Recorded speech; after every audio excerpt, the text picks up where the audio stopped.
So I have been gone for quite some time, but I'm not gonna sit here and explain why I was gone because none of the motherfuckers care. Okay, so I'm just gonna get into the video.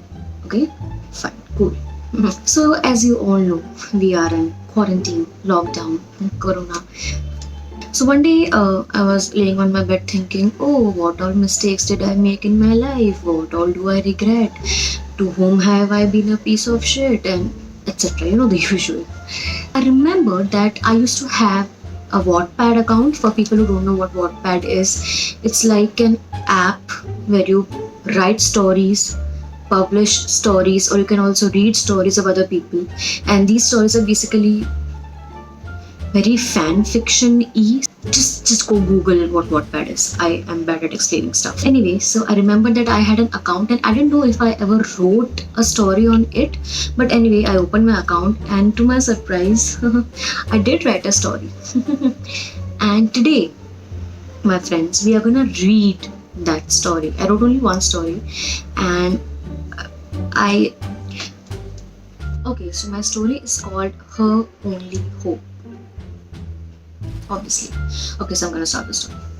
Azana Sheikh, a pretty girl in her 20s, was leading a horrible life. She never sensed the presence of a beautiful world outside till she was 12. Darkness, loneliness, brutality were the only things she ever got acquainted with. Is that right, English? Or this? I don't know.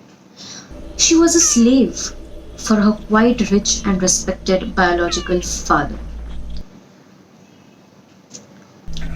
As she was a slave, her life was definitely like a deer in sight of a hungry lion.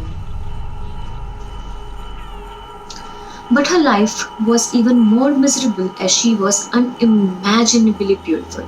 I mean, I tried to keep certain facts in this story based on my personal life, like this line unimaginably beautiful. Azana's cruel, so called father used to sell her for bucks and pennies. Her father, instead of nurturing, used to auction his daughter's lovely and innocent face. As I said, personal life. Not the father part, the face. No. Azana used to live in an isolated room with a very small window, or must say, a small hole at the top of the front wall, which even made the sunlight hard to enter.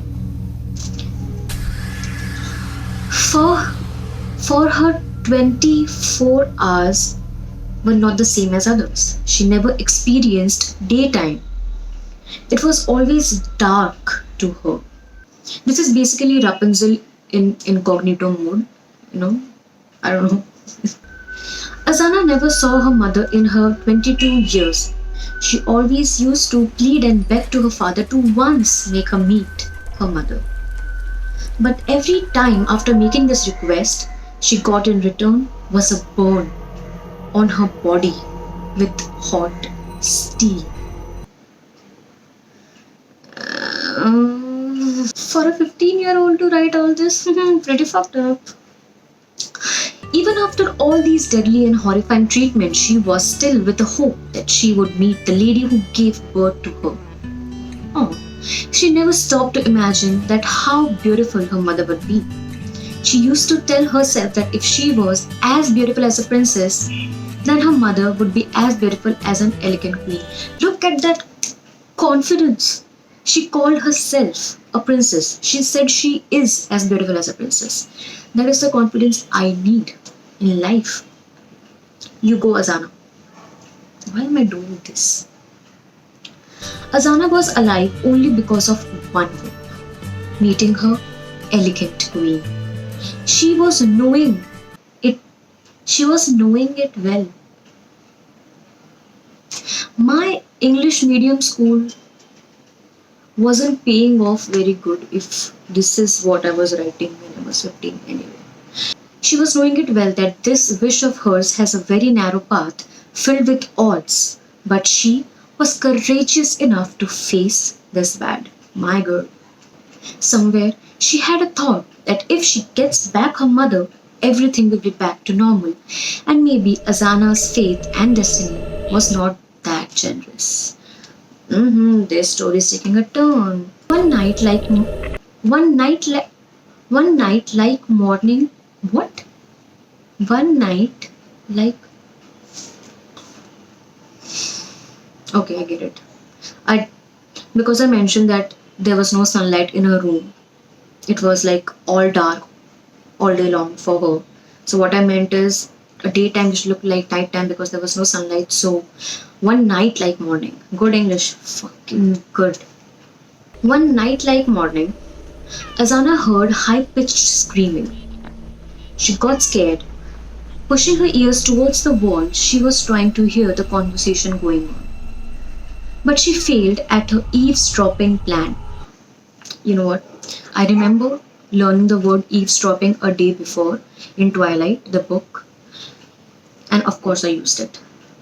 No clear words were audible to her, so she decided to look through the small hole above. The hole that was not too far from the floor. She arranged the bed right below the hole and stood on it to peep. I feel so uncomfortable saying the word hole like a bajillion times. What she heard and saw gave a chill through her veins. What she heard and saw gave big tears to her eyes. What she heard and saw broke her into pieces. Please, let me see. Please, let me meet my daughter, a lady pleaded. No, no, Vase. Are you out of your mind? Azana's father said. Oh, but this is my last wish. If you cannot fulfill this, I do not need anything else. Azana's elegant mother cried. Fine then, as you wish. The father agreed. Again, a loud scream. Azana's mother was beheaded.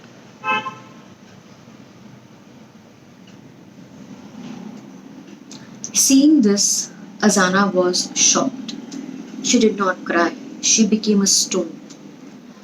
The only thing running in her mind was the reason she was still alive was gone. Her hopes were shattered like a broken glass.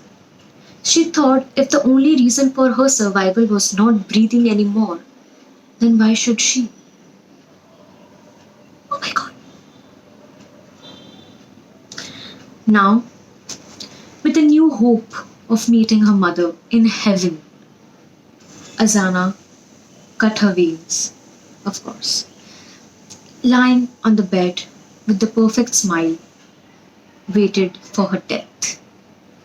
The end.